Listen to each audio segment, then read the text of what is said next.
mbokk yi ñu ngi rafetlu baax seen ànd ak Ferlo FM ak www.jolofactu.com niñ ko baaxoo mbokk yi di ko ànd ak yéen ci seen émission pencum Jolof ñu wéy di ci dalal ñoo xam ne ñii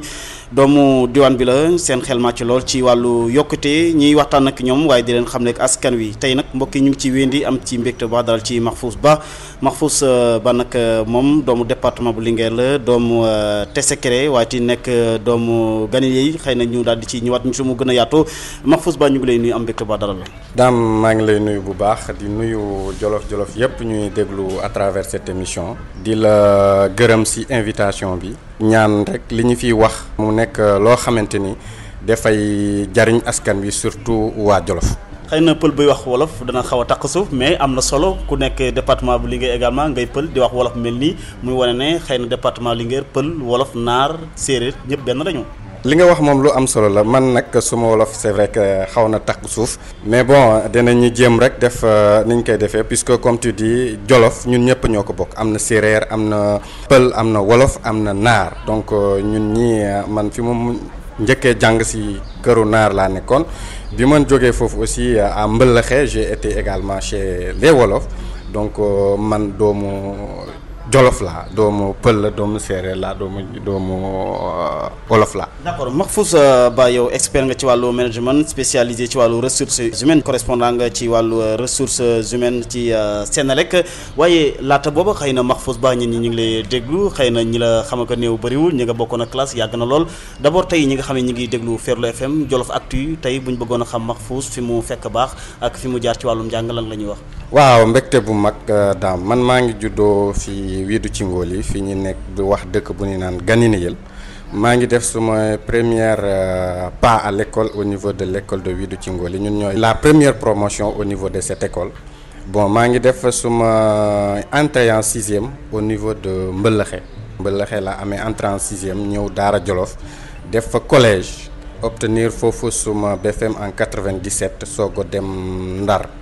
Saint-Louis au niveau du lycée Faidherbe foofu laa amee bac actuellement je suis expert en management et je suis spécialiste en management des ressources humaines. J'ai fait une carrière assez variée, je suis passé par les banques, je suis passé d'abord par la BICIS de Saint-Louis et également j'ai fait la Poste et pour atterrir en 2004-2005 au niveau de l'AGETIP où j'ai fait 10 ans d'expérience dans le domaine comme responsable des ressources humaines et de la formation. Donc c'est en juillet dernier que j'ai quitté AGETIP pour rejoindre la Senelec qui est une société nationale d'électricité pour en fait être un correspondant au niveau des délégations ou bien des départements opérationnels des correspondants en ressources humaines. D'accord ba Mahfouss Ba xëy na ci li nga xam ne sa xel màcc la ci mu jëm ci wàllu management spécialisé ci wàllu ressources humaines alors correspondant également ci wàllu ressources humaines ci Senelec loolu lan mooy liggéeyam ak lan la wundu ci li nga xam ne mooy doxalinu réew mi. doxalinu réew mi dañuy wax ni rek aujourd'hui li ci am solo nit ñi mën nañu am xaalis nit ñi mën nañu am ay moyens matériels mais suñu amul ay capital humain mooy nit parce que loo gis rek ci nit lay jaar donc ñun suñu liggéey suñu profession dafay dem ni ci ay nit lan la nit mën a apporter société bi parce que comme on dit on a beau avoir des ressources financières énormes on a beau avoir des ressources en fait un capital financier mais si on n'a pas des hommes capables de mettre en œuvre notre stratégie elle est vouée à l'échec. Cela c'est à tous les niveaux que mu nekk au niveau des collectivités locales que mu nekk au niveau de l'entreprise que mu nekk au niveau en fait étatique. loolu dafa am solo que nit ñi xam ne lu fi yëngatu lu fi am nit moo koy defar donc loolu dafa am solo que nit ñi xam ne dañu war a jàppalante dañu war a liggéey pour que aujourd'hui Sénégal nit ku ne comme disait Mao chacun a une bouche pour se nourrir mais il a 2 bras pour travailler donc nit dafa am solo ci développement loo gis ci réew ci collectivité yi ci même si au niveau familial da ngay gis ay nit ñoo xamante ni ñoo ko yore d'accord li nga wax xëy na des na ci daal di ñëwaat rawatina lu jëm ci wàllu Senelec boobu lay suñ département bu Linguère nga xam ne daanaka dëkk yu bëri fi mu toll nii bu jënd sooy ay lampe torche la ñu yor day jafe lool ci ñoom xëy na politique bi nga xam ne bii ak parti bi nga nekk léegi xëy na laata ñuy wax wàllu APR ci nga nekk mais laata boobu sax wàllu politique mas na laa neex yàgg na laa neex ba tey yaa ngi ci depuis UJTL mais ndax duñ ne Mahfouz Ba xëy na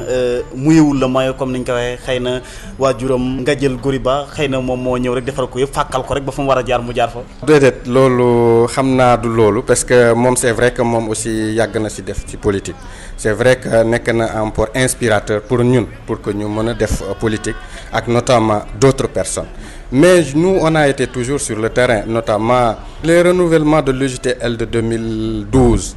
ñun ñoo ci nekkoon on a fait pratiquement le département de Linguère tout le département de Linguère notamment au-delà même du département de Linguère nous avons fait tous les départements toutes les régions yi nga xamante ni pour le renouvellement parce que notre candidat à l'époque quand on était à l'UJTL on a gagné puisque parmi les 6 délégués yu jógee département Linguère.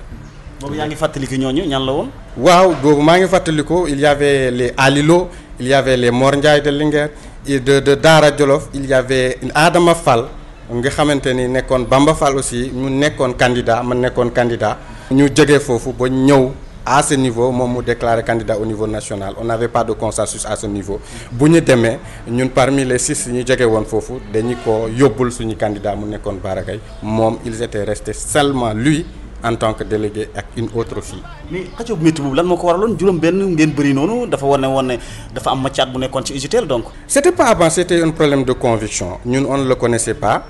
Il est venu parachuter, c'est au niveau national qu'on l'a su. On a su qu'il était candidat. Il n'est pas venu à notre niveau pour que ñu mën a waxtaan xool et également mu ne dafay nekk candidat ñun aussi à ce moment on avait pris des initiatives pour que ñu xam aussi fan la ñuy dem ak ki ñuy liggéey la kan la moo taxoon mu demee noonu. d'accord mais UJTL tey lan la leen jural wala yéen lan ngeen liggéey ci UJTL ba nga xam ne bii tey jii xëy na bu ñu doon bind histoire UJTL département bu Linguère au niveau national danañ ca boole turu Mahfouz Ba. waaw parce que li ñu liggéey tey ci département Linguère au niveau de l'UJTL bëri na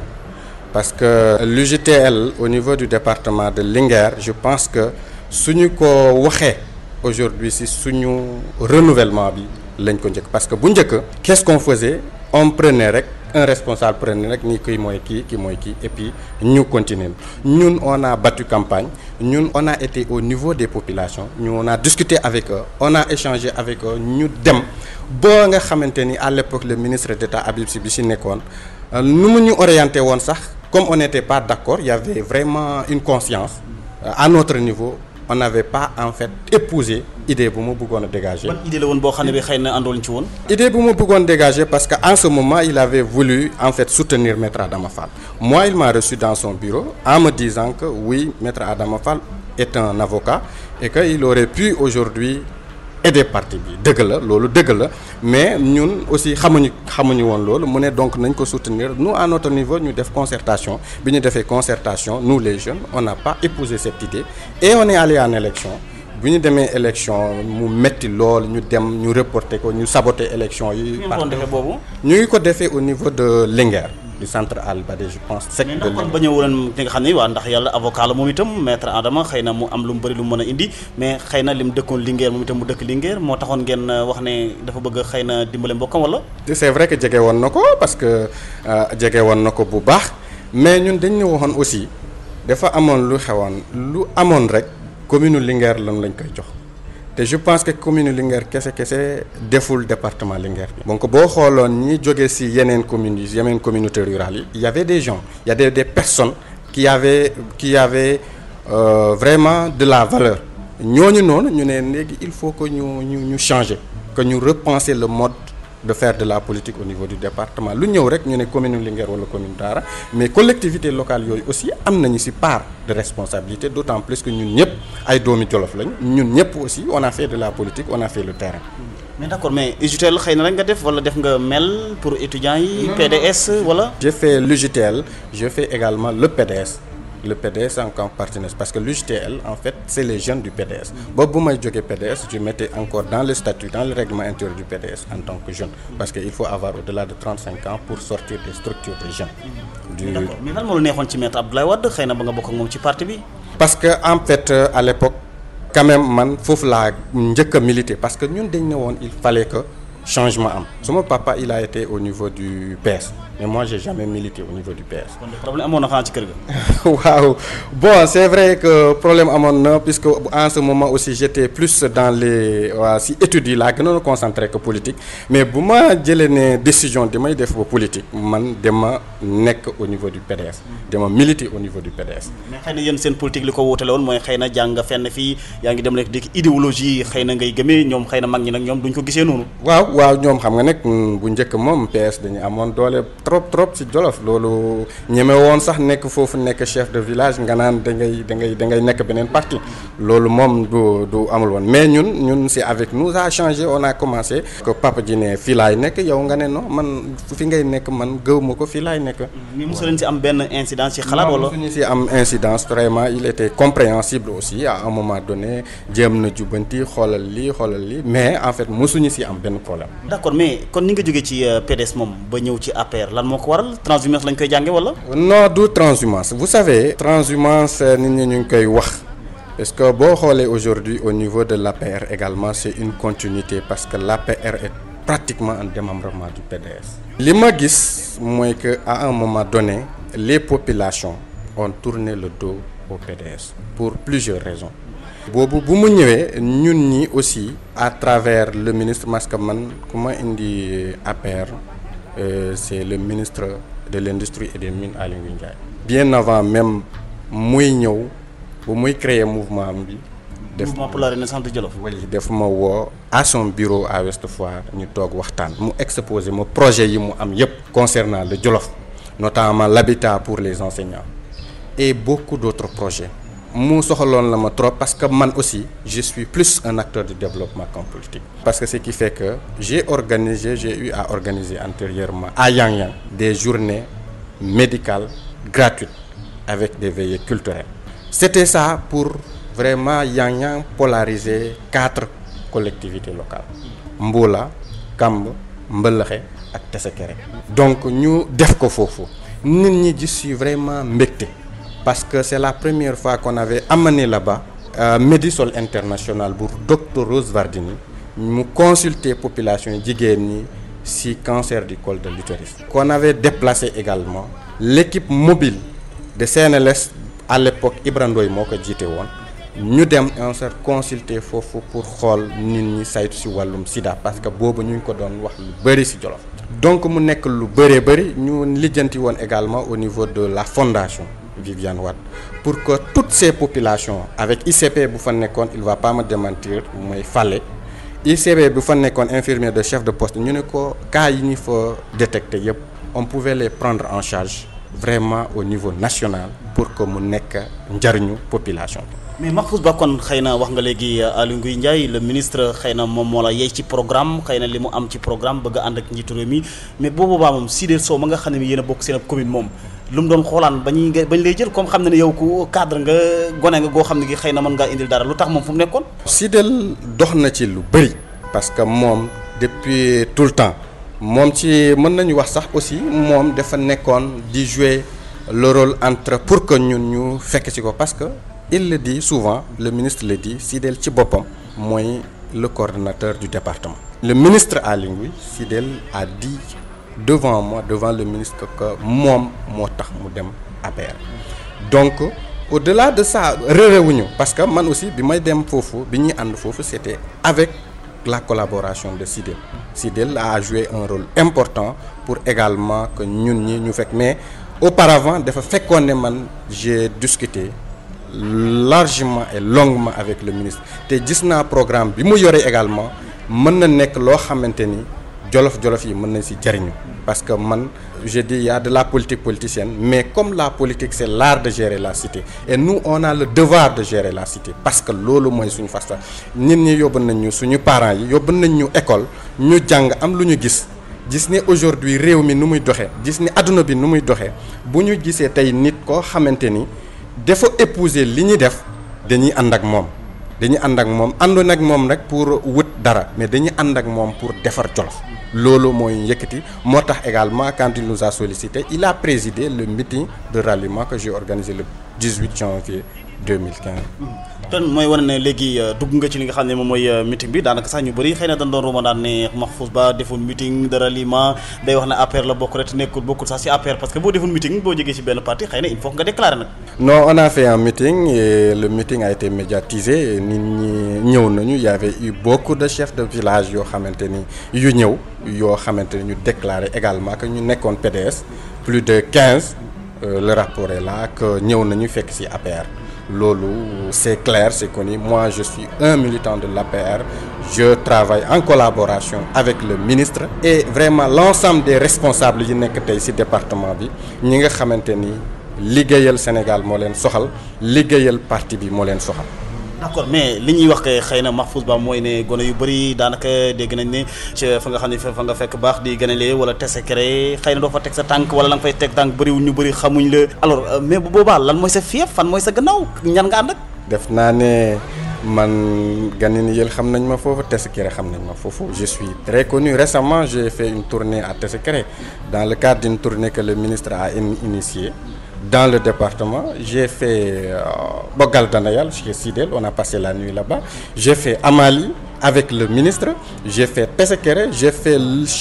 à Labardi, chez le maire actuel, Mouy Batchegalil, Madefat Ouidou. Donc toute la jeunesse, les composantes de la jeunesse de Ouidou, de Tessekere, voire même au niveau du département, puisque je ne suis pas en terrain inconnu. Je connais bien le terrain et je suis connu parce que tous ces jeunes que ñi nekk foofu soit on a fait les bancs ensemble soit on a partagé on a eu à faire le terrain ensemble. xëy na koy damay baamtuwaat ñu bëri jàpp nañ ne xëy na sa wàjjuru góor nga jël góor yi ba moom xëy na daanaka moom daal lañ gën a xam ci nga bëgg a mbubboo vraiment pour bëgg a siiw politiquement. Bon c'est vrai que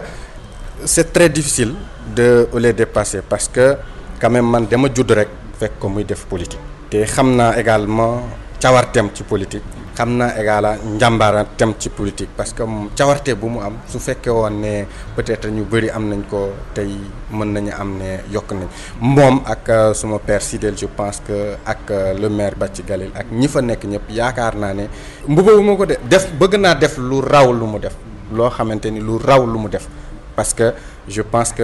le monde évolue politique bi ni mu doon doxee bu njëkk doxewoon noonu parce que avant c'est les parents ci par là mais instant yi nii il faut nga convaincre nit ñi parce que nit ñi dañuy am gis-gis nit ñi dañuy am bëgg-bëgg te département bi aussi war na tey dem ci kanam je pense que on est dans la bonne voie. d'accord mais gisoo ne commune bu Tessekere xëy na ñu def ko commune dañ ko gën a lor parce que xëy na amul ressource yu ñu mën a liggéey foofu lay wala yaakaar nga ne tey Tessekere bokk na ci commune yi nga xam ni bu ñu leen liggéey nañ leen war a liggéey askan wi danañu gis seen bopp dëkk ba. waaw mais xam nga commune Tessekere aujourd'hui l'élevage au niveau du Sénégal le cœur de l'élevage c'est au niveau du Ferlo et tey xam nga ne commune Tessekere aujourd'hui fu ñuy wax càmm ci biir Sénégal mënuñu ko écarter te aujourd'hui boo xoolee lii ñëw ci nag ci fora fii ci daral bi la majeure partie Daara Jolof lay jógee donc l'élevage aujourd'hui l'agriculture ça se pratique là-bas l'élevage ni nga koy gisee ak l'agriculture je pense que nit ñi tey à travers le plan Sénégal émergent ils occupent une place importante dans le développement du Sénégal ce qui fait que def ko commune non il y a des ressources. Les ressources comme je l'ai dit tout à l'heure les ressources humaines loolu moo njëkk a nekk ressource si li ñu mën a am lépp parce que yeneen ressources yëpp découle du capital humain loo am boo at commune Tessekere tey bu amoon géej bu amul nit du ko mën a du ko jariñ dara. ndax gis nga ne am na nit ñoo xam ne wala cadre yoo xam ne tey ña ngay ñëw di joo seen loxo bu baax ci commune bi. mais bëri na am na ay cadres yu bëri peut-être dinaa la inviter Tessekere ñu def le tour nga gis. am na ay cadres yu bëri tey ñu nekk ci développement ñeneen ñi ils sont des banquiers ñeneen ñi ils sont vraiment dans des organismes internationaux ñu ngi liggéey pour Tessekere peut-être que feeñu lu trop ci politique bi mais ci wàllu bi ñu féete ñu ngi koy def mais gannaaw loolu tamit xëy na wax nga wàllu càmm gi moom xëy na càmm nañ ko defee suñu maam ya ba tey moom lañ koy defee nii xëy na njëriñ la bëriwul tey jii mais à part càmm ga à part mbay mi nga xam ne moom nga wax wala nan lañ ko mën a organiser tey waxuma la fenn waaye Tessékéré moom mu jëriñu si baax wala ay entreprises yoo xam ne ma nga fa. waaw aujourd'hui fi ñu toll càmm ji c'est vrai que pâturage bi léegi dafa xat mooy fi ñu doon sàmm àll bi dafa xat mooy yoonu Linguère Matam bi yoon bi ñuy wax ne dafay jógee Daara dem Richard Toll bu amee càmm bi ñu doon def mooy l'élevage extensif dootul nekk élevage mais loolu le président l'a compris aujourd'hui boo demee ci diwaanu Tessékéré am na ay forages yu ñu fa def forage au minimum il y a 6 forages yu ñu def dans la commune c'est le département de Linguère mais surtout mu gën a soxal mooy commune Tessékéré donc c'est dire que place bi commune Tessékéré occupé su département de Linguère. na ci fi nga xam ne fa nga dëkk gën a léegi foofu léegi moom seen forage ba tubaarkàlla. waaw macha allah forage boobu mu ngi fonctionner tey. forage dafa yéex a fonctionner lan moo taxoon ba mbir yi yéexoon. waaw xam nga financement aussi projet dafay am le financement du forage de Ganeniyel c'est la BAD yeneen forage yi c'est en fait à travers comment dirais-je le PUDC le PUDC c'est un programme d'urgence moo tax mu gaawte également y a un projet. bu bëggee ubbi yàgg na lool man kay dem naa bay Romandar sax dégg ne Bathie Galel moo tegoon tànkam ci mbir mi. non loolu mënul am. lu yow dégg nga ko ne affaire yi ba mu yéexee gën ñu ne Bathie Galel politiquement. waaw xam nga politique dafa doy waar mais Bathie Galel mënul teg loxoom ci forage mu loolu c'est impossible parce qu'il n'a même pas les compétences pour le faire il n'a pas la mainmise pour le faire loolu bu amee dafa am projet nu muy doxalee. dafa am bu ñuy ubbee projet bi def passation de marché bi dafa am durée de vie dafa am nu ñuy def pour attribuer yooyu yëpp dafa am ay procédures administratives yu ñu dox procédure administrative yooyu dafa yéex entreprise bi bu ñu ko kiiyee aussi xam nga ne Ganeniyel aussi dafa sori nawet bi bu ñëwee camions yi war a déplacer weñ yooyu diis yi bu ñu jaaree ci yoon bi d'ailleurs je profite de l'occasion ñaan que ran bi jógee Mbëllaxe dem ba Widu ci Ngoli pour que vraiment mu permettre à ces gens-là de circuler librement faciliter la circulation l'accès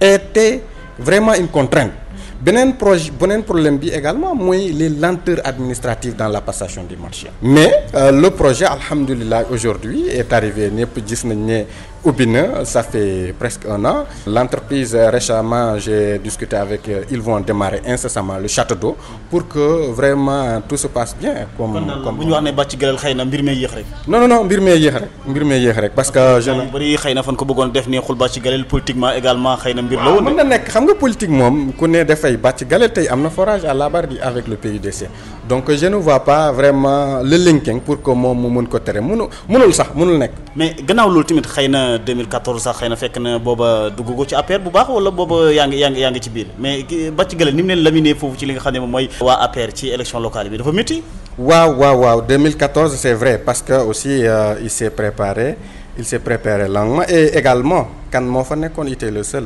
candidat ñeneen y avait pas de candidat vraiment sérieux pour que mu laminer leen. candidat Sidel Sow nag. Sidel il n'était pas candidat. Sidel xanaa dafa dem ba ci gannaaw mu dellu gannaaw waaye Sidel kay ñun ñëpp xamoon nañ en tout cas si li ma xam si li ma dégg il n'était pas candidat. ci li ma xam il n'était pas candidat. ils étaient pas en phase peut-être avec le maire mais il n'était pas candidat mais nag tout compte fait le maire quand même a gagné. au niveau de la commune largement. kon mën nañu wax ne Bathie Galel il est incontournable. Peut-être mais bon en tout cas il a une base. nit ki bu gagné dañ koy reconnaître nekk il a gagné mais nag peut-être que aussi doxalin responsable yi aussi des na. responsable yi fa nekkoon ak possibilité yi ñu am. responsable APR yi possibilité yi. ndax bëri woon na sax kon bëri woon na y avait Sidel y avait les Thilal y avait autre. mais lu tax ñoom ñëpp mënuñu woon a boole ba daaneel Bathie Galel. bon loolu peut-être nga laaj leen ko. mais analyse bi nga xam ne bi xëy na def nga ko xam nga ne xel ne normalement wala Bathie Galel yor na bilan boo xam ne bi wala askan wi jege na askan wi façon jege boo xam ne bi xëy na dafa yomb daane. waaw il a fait de la politique il a fait le terrain. Contrairement aux autres, moi j'estime qu'il a fait le terrain. Il a fait la politique parce que politique du def le terrain rek. Il a cherché des militants, il a fait faire des papiers, il a fait faire des pièces d'identité, il a compté les bureaux de vote que compte la commune de Tessékéré mu xam bureau de vote bu ne kan moo fa inscrire naka la fa inscrire lan kan moo ci nekk nitam ñu def ko peut-être que les autres n'ont pas eu à le faire. Les autres disaient que peut-être que nit ñi ñu ngi fi pour le président Macky Sall que ñoom am nañu possibilité aujourd'hui gagner parce que ñu ngi ci parti au pouvoir comme cela se faisait mais c'était une erreur pour ñoom que ñu bàyyi le terrain au maire pour que mu mën a gagner à ce. kon fekkee ne am na loo xam ne war nañ ko mën a rectifier tey ñoom waa APR mooy ñu toog jege gën a askan wi xam ñiy wote lu lépp. waaw loolu dafa am solo trop. te nga xam aussi commune Tessékéré dafa am particularité mooy délimitation bi. Il y a des gens yoo xamante ni aujourd'hui dañuy jógee le Waalo notamment Dagana le département Dagana ils peuvent facilement s'inscrire au niveau de la commune de Tessékéré, voter au niveau de la commune de Tessékéré, et on connaît politiquement, c'est des certificats de résidence que tu cherches, tu inscris des gens à la donne, tu as la possibilité de le faire. Je pense que aujourd'hui li ñu war a def mooy connaître la population de Tessékéré. La population de Tessékéré, la population qui doit voter au niveau de la Tessékéré, notamment les jeunes. Et je pense que ça commence à changer. Les gens s'investissent vraiment sur le terrain pour xam lan mooy orientation parce que nit ñi aussi même boo amee nit ñi kon waxtaanoo ak ñoom dégloo leen xamoo lu ñu bëgg tu ne sais pas où est-ce qu'ils veulent aller je pense que mënul tax nga egsi fenn foo xamante ni loolu nga bëgg sur le plan politique. kon mën nañoo def différence ne nga nekk cadre am xam-xam bi jàng ak def politique ba ñit ñi xam la bokkul de. bokkul am na une large différence am na différence bu ngande bu nekk foofu politique c'est subtil politique dafa laaj beaucoup de choses dafa laaj vraiment bëri yitte nekk ak nit ñi te aujourd'hui boo ne am na foo nekk benn niveau boo nekk nga mën a dimbali population yi je ne vois pas pourquoi doo ko def boo amee te yenn responsabilités yi je prends l'exemple du ministre aujourd'hui dans le département de Linguère amul lu ñu fa yëkkati loo xamante ni du ci dugal loxoom te loolu aussi les responsables ñi nga xamante ne am nañu ndomb tant que politique war nañ ko mën a def pour dimbali population yi notamment les jeunes notamment les femmes je précise que man jusqu'à maintenant j'ai jamais eu une fonction politique j'ai été jusqu'à maintenant presque dans le privé et il y a pas un politicien qui dit que il a fait pour moi je travaille avec les gens pour seen gis-gis épouser suma gis-gis ci département bi nu muy doxee. donc mais xëy na def ngeen réunion yéen ñi nga xam ni yéen a nekk ci APR ngeen toog na waaw ñun nan la ñu war a mën a def tey jii ba Bathie Galel wala kenn quelque chose comme ça en tout cas APR jël commune bi. waaw mais Bathie Galel mu ngi APR. Barki Demba Ndiaye da ñëw te ñoom sax dégg naa wóorul. dégg naa wóorul da nga ne bi wóorul. bon ñëw Bathie Galel. ñëw Bathie Galel wóorul. Bathie Galel on a fait la tournée ensemble mu ngi ci biir. Bathie Galel Barki Demba Ndiaye ngeen ko merloo fii vraiment mu wane ne moom day maire le ministre Aly Ngouille Ndiaye ñëw bëgg koo tuutal vraiment Tessékéré mu gis ne taxawaay bi nga xam ne am na vraiment ñun ñëpp Ndakaaru gi yëpp a tàccu parce que dañu wane ne au moins moom Tessékéré fa mu nekk askan wi xam nañ ko bay nañ ko xel. waaw mais j'estime que en tout cas man li ma gis mooy que mu ngi biir APR. mais loolu aussi du tere nit ñi ñun ñi nekk ci APR def suñu liggéey ñun on est en train de faire def li ñu war sur le plan politique di wàcc ci terrain bi di waxtaan ak nit ñi di leen orienter di xool également lan mooy demale réew mi parce que en fait politique man pour man du politique loo xamante ne xaar bu veille élection yi rek wàcc ci terrain bi non politique dafa nekk loo xamante ni c'est pour le développement mooy politique bi ñu def c'est pas une politique boo xamante ni pour wut dara non lu ñuy wut mooy que vraiment commune bi tey mu am fu mu jógee am fu mu dem am fu mu egsi parce que loolu moom moo ñuy soxal te à travers cette commune aussi tout le département de Linguère parce qu'on se limite pas simplement à la commune nous on vise vraiment le développement du département de Linguère et même du Sénégal. mais xam nga élection locale yi weesu ñëw ngeen def benn réunion am benn daje boo xam ne def ngeen ko Bathie Galel xëy na mu waroon a jiite en tant que maire ngeen bëggoon koo def vraiment second plan moom itam mu génn fippu wane ne vraiment moo fa ne. mooy ban loolu yëguma ko. élection locale yi lii lay waxate xam nga Mahfouz man dama xam bu baax a baax li nga xam ne mooy département Linguère. xam naa Tessékéré. Tessékéré si boppam dama ne da ngeen a ñëw bëggoon a tuutal ki nga xam ne mooy Bathie Galel am na sax nu ngeen doon négocier xëy na ngeen am benn liste ci élection locale yi weesu yi bu ko defee yéen ñoom ngeen ànd mais comme da ngeen a ñëwoon bëgg jël ñeneen teg ko ci kawam mu fippu bañ génn. non loolu amul teg ci kawam moom responsable maire avant que élection yi il était maire non bii mooy deuxième mandat donc beneen bi il était maire donc kenn mënu ko tuutali d'ailleurs moom il était toujours dans l'APR ci li ma gis ak ci li ma constaté. donc URD ba mu nekkoon na kon fu mu ko teg. mais récemment li ma wax de mu ne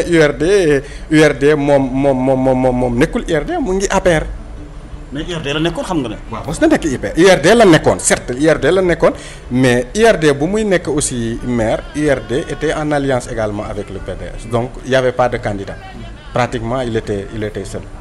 bii également pratiquement il était seul. d'accord mais deuxième mandat bi naka nga gisee par rapport ak gestion bi lan nga gis ne vraiment loo xam ne lii xëy na jar nañu saluer ko rafetlu ko ak loo xam ne lii gis nga ne vraiment am nga benn xalaat boo xam ne xëy na bu ñu ko indi woon ay changement TCCRE dana jëm kanam. dëgg la c'est vrai que am na ay jéego yu ñu teg mais mënoon nañu encore gën a def parce que loolu aussi mooy àdduna li ngay nit ku ne dafay am say limites dafay am sa possibilité li ngay def. am na lu ñu def au niveau de la commune mais yaakaar naa ne war nañu gën a liggéey la main dans la main et je pense que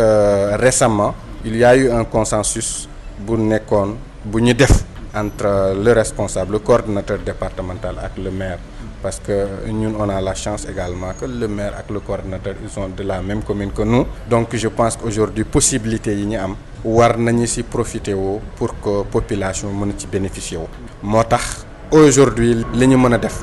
mooy que qu'il y ait plus de solidarité parce que ku ne à son niveau muy man muy keneen olof dafay ne lu kenn mën ñaar ñoo ko tax donc am nañu expérience politique am nañu relation am nañu également ay doom. am na lan moo doxul ci commune bi par exemple mais xanaa boobu parce que boo waxee nii jógee bay dañ naan commune TCCRE macha allah. non commune bi lu ci doxul woon à un moment donné aussi y avait genre tendance bu nekkoon seen diggante. tendance boobu moo doon bàcc de l'autre côté il tirait de son côté Sidel tirait de son côté mais je pense que loolu weesu nañ ko aujourd'hui li ma gis daal mooy war nañu am confiance totale. ba Sidel xam ne demee ba mu xam ne mënut a demati mu ne naa arrangé wu léegi. non Sidel dafay dem lu tax demul aujourd'hui le coordonnateur du département. loolu kan moo ko fal. le président Macky Sall ak population yi.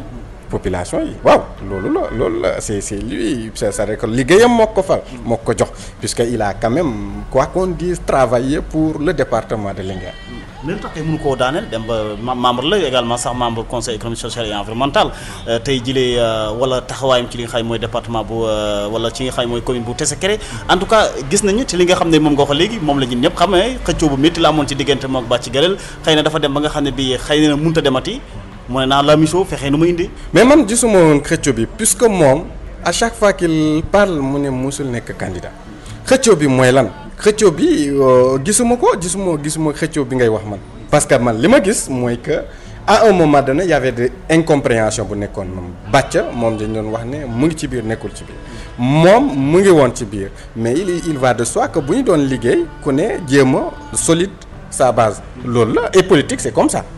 d'accord mais. incident yi nga xam ne moo fa amoon xëy na ndaje moo fa Bathie Galel defoon ministre Aly Ngouille Ndiaye ñëwoon ñu gis ne sax dafa Bathie Galel dafa mujj gàdd mbir ma dem lu lan moo ko waroon exactement. waaw xam nga affaire politique je pense que c'est sur la distribution du temps de parole que mu amoon incompréhension et également c'était motivé peut-être aujourd'hui aussi que amoon nañu ay arrière-pensée que dañu bëggoon def lii dañu bëggoon di xam nga parfois politique aussi dafay laajte. bëggoon def lan da ngeen ko bëggoon tuutal moom la jàppoon wala. non pas tuutal parce que def ne moom bu ñëwee moom mooy accueillir moom mooy le maire certes mais le coordonnateur aussi peut-être a son mot à dire puisque il est de TCCRE et il est également le responsable du parti au niveau du département. donc li ma jàpp mooy que incompréhension bi fu ñu amoon kan mooy jiitu kan mooy jiite kan mooy dispatché ainsi de suite bon moom mu génn dem. mais moo nekkoon maire également moom tam moo leen yey foofu de. oui ndax moom moo nekkoon premier magistrat de la ville. waaw premier magistrat de la ville je suis d'accord avec toi mais aussi ça ne veut pas dire simplement aussi que même si bokkee premier magistrat de la ville yow yaa war a décider.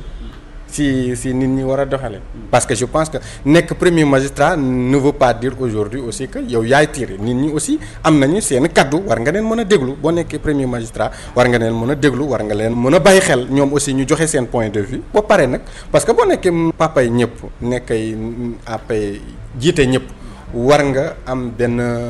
retenue war nga mën a dox ci gannaaw bàyyi ba pare maintenant parce que tout lui revient. d'accord mais lan mooy ambition yi Mahfouz Ba ci commune bu TCCRE tey jëlee xëy na am na loo xam ne mi ngi koy mébét ñu ngi jéemal ay élections ndax sax day nekk candidat wala. actuellement fi ma nekk nii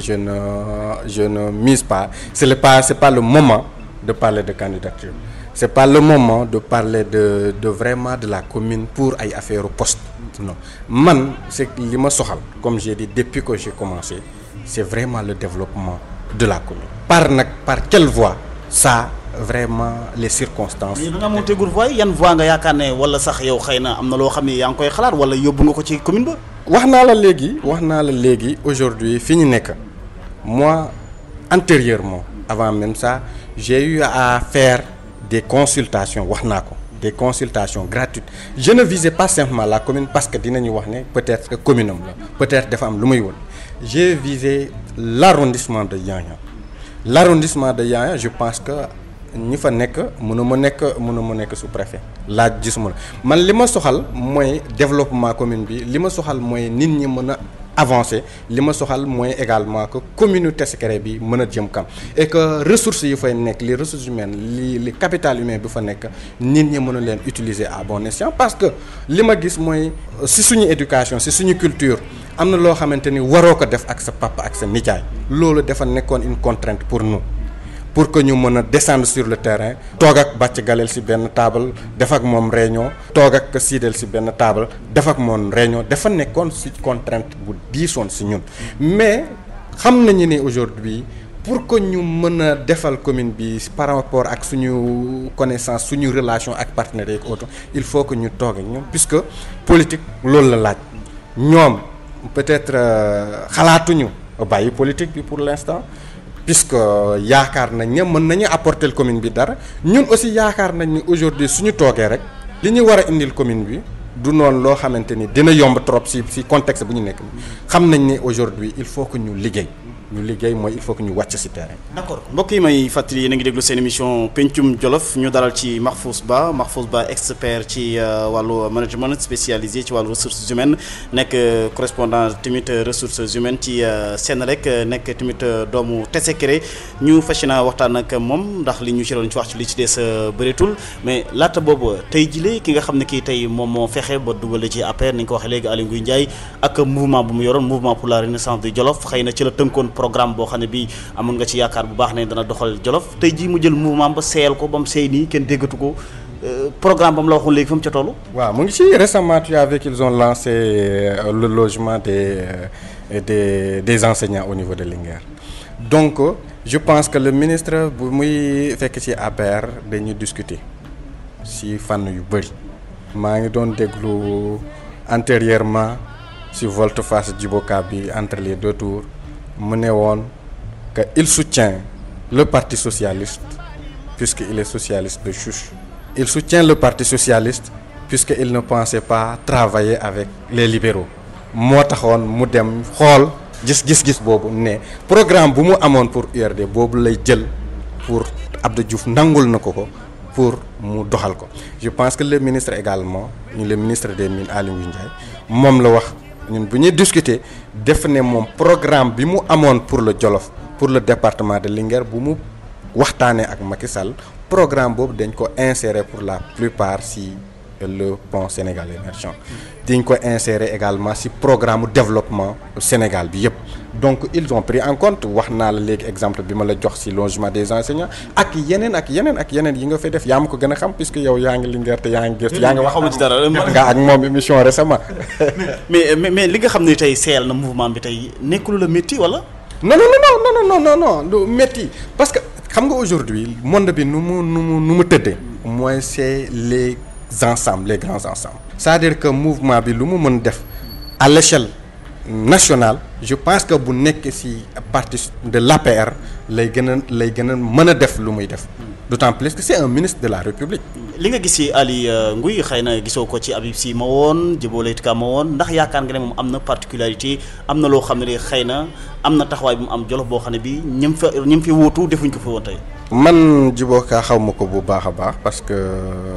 du ñàkk ne xam nga lu mu def département de Linguère wala yaa ngi dégg. est-ce que yow gis nga ko. non yow laa koy laaj puisque man maay laajte yaay tontu. gisuma vraiment lu ma def ci département Linguère franchement man gisuma ko j'ai eu à côtoyer Habib Sy xam naa également peut-être amoon na volonté mais amoon na entourage ko aujourd'hui aussi bi ko dul woon permettre que mu def lu mu bëgg mais la particularité du ministre Aly Ngouille Ndiaye c'est vraiment la disponibilité parce que aujourd'hui yow xam nga Jolof dafa nekk dëkk boo xamante ni nit ñi dañoo gëm seeni bopp nit ñi dañoo bëgg ku leen yëg man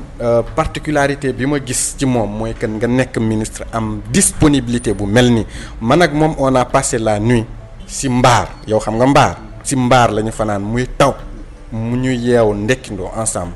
en plaine boo xamante ni peut-être amul lumière. À l'intérieur j'ai fait de la politique, j'ai fait pratiquement le Sénégal, tout le Sénégal, mais mosuma gis ministre bu ko doon nangu. Ministre bu ma doon ànd bu nekk ci àll bi suivant dañuy fanaan ci grande ville yi bu ñuy xëyaatee ñu dem ñoom dañuy fanaan ñun man ak li ma gis dañuy fanaan dañuy yendoo amaali fanaan bogal dana yàlla am na forage mais bën na ko. kon jàpp nga ne xëy na kan Aly Ngouille li mu def nii ci bi mu nekkee ak léegi Habib Sy wala Djibril Ka bu ñu ko defoon Jolof weesu tey fi mu nekk. waaw bu baax man yaakaar naa ne ñi fa jiitu woon bu ñu ko defoon day Jolof weesu na fi bu yàgg. defuñ ko par exemple Djibril Ka ak responsabilité yi mu am yëpp Habib Sy responsabilité yi yëpp. damay posé wu question boobu ba léegi parce que je pense que Djibo Ka su dul woon politique carñe bu mu dekk boo fa ñëw boo fa gis loo xamante ni nga xam ne un ministre de la République def na ko. C'est pas pour le critiquer mais man de à sa place aujourd'hui à Daouda Sow def na politique il est très connu à Linguère mais jaaral kamb yow da ngay dem boy naan kamb courant bi dafa romb dëkk bi continuer te franchement foofu lañ dëkk benn taax laa fa gis vraiment yaakaar naa ne am na lu ñu defal Jolof si peut-être si wàllu éducation mais li nga xamante ne muy infrastructure luy des loo xamante ne pour le développement franchement ak su may connaissance yu ndaw gisuma ko. Aly Ngouille gis nga ne mi ngi doxal loolu mais Aly Ngouille ñu bëri parfois yenn ndaw ñi xëy na dañ koy ŋàññ taxawaay bi nga xam ne am na ko département bu Linguère yow amoo gis-gis boobu. non man gisuma gis-gis boobu. franchement man gisuma kat yow si sa bopp. xam nga wala gis nga man constaté wu ma lekk day xaj man je pense que Aly Ngouille nit koo xamante ne nit ku yaatu la nit kuy jubale parce que. du càggane ñoo ngi ànd de man ci loolu laa gis c'est un constat que j'ai fait constat bi nga xamante ne li ma gis mooy que y a pas une personne plus ouverte que lui y a pas une personne aujourd'hui gën a bëgg le développement du Jolof du nag vraiment pour le plaire ou autre non mais c'est un constat c'est ma conviction su ma gis-gis la donc les autres maintenant critique xam nga nit mënoo am l'unanimité c'est-à-dire que ñu critiquer la sax dafa baax mais na critique bi nekk une critique constructive une critique boo xamante ne mën nga ci sukkandiku yow nga ne lii critique la te c'est objectif man gisuma ko. kon ministre bi la Jolof doon xaar. waaw man de waxuma la moom la doon xaar mais je pense que vraiment su Jolof yi ñu ne jàppee ci parce que aussi y a d'autres compétences yoo xamante ne ku ne en ce qui le concerne bu jàppee def lu mu war a def ñu jàppale ko aussi moom lu mu def parce que aussi. C'est une autorité quoi qu'on dise aujourd'hui tout le département de Linguère n'a qu'un seul ministre c'est lui loolu aussi dafa am solo nit ki bu la yàlla joxe dara nit ñi dañ ko war a accepter nit ñi dañ ko war a aujourd'hui aussi ndamo Jolof yi dañ ko war a ndamo dañ ko war a sago comme ni ñu defee woon ay ñeneen ñi ak ñeneen ñi. man mais bu ñenn ñi Jolof xëy na ñenn ci cadre yi buñ toxee gën a xëy na Aly Ngouille Ndiaye sax liggéeyul bu baax parti bi boppam lay liggéeyul APR il faut que président Macky Sall xool ci moom parce que da koy yàqal loolu lépp day xaw a jaaxal ñu. bon man gisuma ko franchement man li ma gis si li ma jàng instant yii nii li ma gis ak li ma dégg ci moom fu mu toog. président Macky Sall lay wax yow gis nga tournée bi la vidéo elle est sur le net lu mu wax ci le président bi mu def notamment au niveau du département en parlant du mur de clôture de Ranch de Dolly de la piste bu jógee Daara ba Ranch de Dolly de la piste bi ñuy rénover Daara Tessekere des forages du PUDC ak machines yu PUDC yu muy wax yooyu yëpp ci président Macky Sall lay wax et je pense que sa contribution également n'est pas négligeable au niveau du département. li muy jël loxoom li mu fay def. waaw lu muy def ci loxoom yow. pied du Jolof je pense que. déet man moom xaw ma ci dara wax dëgg. waaw mais de toute façon boo gëstoo di nga xam. boo gëstoo di nga xam ne lu mu fa def am na solo trop. waaw d'accord kon tey Mahfouz ànd na ak Aly Ngouille Ndiaye te taxaw na tit ngir jàppale ko ci politiquement ba fu mu yem neex. waaw mën nañu wax man maa ngi ànd ak moom. di liggéey pour le Jolof. pour le développement pour le Sénégal puisque je pense que ñun ñëpp en ce qui nous concerne Jolof mooy suñu référence Jolof mooy li ñu soxal parce que tey yow daam am nga sa salaire toog fii mën nga toog gérer sa bopp mais aujourd'hui sa parents yi nekk mboy naan pour nga dimbale leen am na looy mën a doxale loo xamante ni il faut que nga def politique mooy comme on a dit tout au début de cette émission gérer la cité avec les hommes qui ont en fait une vision, qui ont une volonté de travailler pour cette localité. mais Djibril Ka mi ñëw nii tamit tey par exemple ndax da nga yaakaar dafa war a topp ci gannaaw Aly Ngouille Ndiaye wala nan lañ war a def nan lañ mën a organiser ba APR du am jafe-jafe ci tendance ñoom seen. Top Djibo Ka est-ce que léegi amatina lu mu soxla ci politique booy topp wala toppaate je pense que il est dans le ils sont tous est-ce que l'URD existe man je pense pas que le parti là existe dama yaakaar ne aujourd'hui ñoom ñëpp c'est l'APR donc bu ñu nekkee APR ku ne en ce qui le concerne doit travailler pour que APR gën a mag pour que résultats yi ñu gën ko gis au niveau du département que li ñu amoon comme moom fekk si ne leen mu gën a fekk si ñu mu gën a en fait nekk des résultats palpables que nit ñi mën a am benn xarma yàlla entre eux au niveau du département. seen collaboration muy Aly Ngouille Ndiaye muy Samba Ndiobène Ka muy maître Ka PCA wala président conseil départemental naka ngeen gisee seen diggante lu ci mel ni Samba Ndiobène dafa xaw a fës ci mbir mi. bon xam nga ku ne c'est ton choix Samba Ndiobène c'est un promotionnel on a fait le collège ensemble ñun ñoo defandoo daara mais ku ne am nga sa gis-gis politique moi je pense que également politique nekkul rek. loo xamante ne yow rek la dafa laaj daal benn ouverture dafa am esprit de dépassement nga xam ne yow mi man li ma mën ak li ma mënul li ma mën defal parti bi ak li ma mënul defal parti bi parce que chacun aussi a des niveaux de responsabilité muy Samba Ndiobène muy Aly Ngouille muy maître Ka je pense que pour bu fekkee ne li leen animé mooy le développement du département li leen animé ñoom ñëpp mooy en fait que APR jëm kanam au niveau du département je pense que il ne devrait pas y avoir de problème de tendance. mais d'une manière générale département bu Linguère ndax gis nga ne APR bu mu fa ñëwee léegi def nañ fa loo xam ne 12 ans yu fi libéraux yi deful. waaw mais lu bëri wax naa léegi ci waxu ndox mi je pense que tu as entendu parler du triangle de la soif. avant les indépendances dans le département notamment dans la commune de Tescré il y avait que 3 forages muy Mbayawa distant de 30 kilomètres chacun bu ñu fa ñëwee ak léegi c'était 2012 ak léegi ñaata at la 4 ans il y a eu 6 forages qui ont été faits le forage simplement de Tescré mën na 3 forages mën na alimenter pratiquement sur un rayon de 10 à 15 kilomètres te ñu ngi ci taxaw pour que loolu mën a antu antennes yi ñu génne le forage de Ganiniyel le forage de Labardi le forage de Pogal Danayal tout ça c'est des forages qui sont distants de 15. xëy na la fa amul kay xëy na Mahfous mooy wàllu courant mu ngi ñëw parce que courant bi tey aujourd'hui ñëw na ba Mbëlëxe aujourd'hui y a eu des projets nit ñi ñu ngi def étude mais xam nga Mboy naan am na courant non wàccagu la mais ñu ngi foofu donc waaw mais léegi mu wàcc si maintenant le reste mooy que mes parents la disposition des habitations xam nga courant aussi dafay laaj aujourd'hui aussi mu amaat benn économie benn retour bu ñu investir tant de milliards bu fekkee ne simplement c'est pour les ménages je pense que ça peut ne pas être vraiment lu baax mais ñu ngi xool si par rapport ak l'utilisation du solaire pour que ñu mën alimenter village yu bëri. mais gis nañ léegi Mahfous léegi présence am léegi dafa xaw a bëri donte na xëy na daan nañ la sàkku yu bëri xëy na fii ñu daanale mooy wàllu tàggat yaram alors ñu jël final bu toll nii final arrondissement Yangeng équipe yu mag xëy na football nañ ko ba si cappaandaw ga le 12 bi ñu war a football diggante xëy na junior bi muy jàmm ji ak Kalosi bu dee cadet bi mooy tamit li nga xam ne mooy junior jàmm ji ak bokku jëf bu Mboynaan alors ñu jël bés bu toll nii tuddee la ko naka la gone yi xamee sax ba dalee tuddee lii. waaw wax naa léegi man Mbëlëxe laa yaroo Mbëlëxe laa amee entrée en 6e donc zone bi tout le temps maa ngi ci zone bi beneen affaire bi aussi maa ngi leen di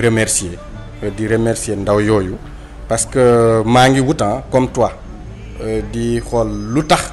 ñoom ñu tudde ma bis bi jusqu'à maintenant je ne trouve pas la solution c'est vrai qu'il m'avait sollicité l'année dernière pour ça ñu ne ma dañ la bëgg parrainer final zonal bi fekk dañ ko parrainer suma papa Sidel ma ne je ne préfère pas mooy li ma la doon wax léegi contraintes yi nekk sur le terrain yi mais cette année ils ont réitéré également leur volonté de me choisir comme parrain je ne peux que me réjouir de ce choix di leen remercier di wax ni également c'est ça la jeunesse la culture le sport c'est quelque chose qui rassemble les gens surtout la jeunesse donc di profiter ci occasion bi di leen remercier di wax ni également vraiment di woo ñëpp ñu fa nekk que finale bi mën a dérouler ci jàmm sans heurts sans violence parce que gis nañ ko et que également toutes les autorités mën ci def seen parce que bés foo ak ree la bés boo xamante ne pour que nit ñi mën a foo mu nekk benn finale historique boo xamante ne vraiment du jamais vu. mais nan nga ci waajal tey jile xanaa tey waa APR yëpp dana ñëw c'est pas même président sax xëy na moo ko mën a indi da nga ko indi. non mais bon de toute façon ça c'est au niveau local on est en tout cas dinañ ko wax nañ ko commencé nañ ko wax suñu am di jàmm yëpp. yaakaar nañu daal nit ñi danañ ñëw ñu foo ñu waxtaan seetaan gone yi ñu bu ñu paree ñu jox leen seeni coupe le gagnant ñu féliciter ko ñu le perdant ñu encourager ko parce qu'il faut qu'il y ait un gagnant et un perdant te du am sax gagnant ak perdant puisque c'est nous dans nous donc le sport est conçu comme tel il faut qu'il y ait une équipe victorieuse donc ñu ngi ñaan daal yaakaar nañu nit ñi dinañu ñëw suñu xarit yi et profiter de l'occasion di wax ne Dame Ndiaye sera de la partie comme il est de là-bas. mais tey ma ngi gis ne xëy na gëj na ubbeeku wala tey Mahfouz vraiment ubbi na ay buntam bépp doomu jolof moo xam lu man di doon. waaw maa ngi sax ku ñaan di ubbi sumay buntu comme tu dis à tout le monde notamment les maires ñi nekk au niveau des communes. Le maire de Mboula qui est un père Goriba, le maire de Yanya Biram Sen qui est également suma grand suma lépp, le maire de Mbelexe Aliou Dia, le maire de Tessekere mooy suma commune suma papa Bàcci Galel ñoo ñëpp ak toute la jeunesse de Mbelexe de Wiedu de Tessekere de Mboynaan de Mboula ak de Kalosi ñoom ñëpp maa ngi leen ni ñaan ñu teew ak tous les amis ñi nga xamante ne ñi nekk fii au niveau de Dakar les jeunes les promotionnaires ak ñëpp maa ngi leen invité ci finale boobu noonu. d'accord kon ñu bay la nga tàggoog mbokk yi doon déglu Ferlo FM ak Jolof Actu. waaw maa ngi lay remercier Dame ci invitation bi wax ni daal vraiment kontaan naa trop ci invitation bi di wax ne maa ngi nuyu waa Linguère di nuyu waa Daara Jolof di nuyu tout le département de Linguère notamment la commune de Tessekere fi may yëngatu fi ma juddoo ak les habitants de Ganiniyel di nuyu ñëpp di leen gërëm di leen sant di wax ni rek li ñu fi wax rek loo xamante ni méngoowut ak seen dëgg-dëgg ak seen gisin ñu xam ne du doon suñu volonté du doon suñu bëgg-bëgg mais nit moo matul li nga xamante ni wax nañ ko fii aussi nit ñi xam ne li ñu animé woon vraiment c'est de bien faire ce n'est pas critiquer qui que ce soit de ne pas vraiment heurter les esprits mais de vouloir participer avec suñu petite expérience ak suñu xam-xam yu ndaw si li nga xamante ni dina soxal Jolof bi di ñaan yàlla également yow sa émission bi mu jëm kanam di la remercier bu baax ci li ngay def parce que c'est une tribune boo xamante ni mu ngi permettre nit ñi di gën a xamante nit ñi di si wax di la encourager également vraiment si li ngay def. merci beaucoup ñu mbokk yi gërëm ko moom itam sant ko bu baax ci teewaay bi nga xam ne teew na ko ci seen émission pencum Jolof Mahfouz Ba la mbokk yi expert ci wàllu management spécialisé ci wàllu ressources humaines nekk correspondant ressources humaines ci Senelec nekk doomu département bu Linguère doomu Tessekere ak Ganiniyel ñu gërëm ko bu baax sant ko mbokk yéen itam gërëm leen sant leen yéen ñu doon déglu Ferlo FM 94.0 Daara ak www.jolofactu.com ñu ngi leen di ñaanal jàmm di leen jox dig daje beneen jamono ak beneen gan jàmm ak jàmm.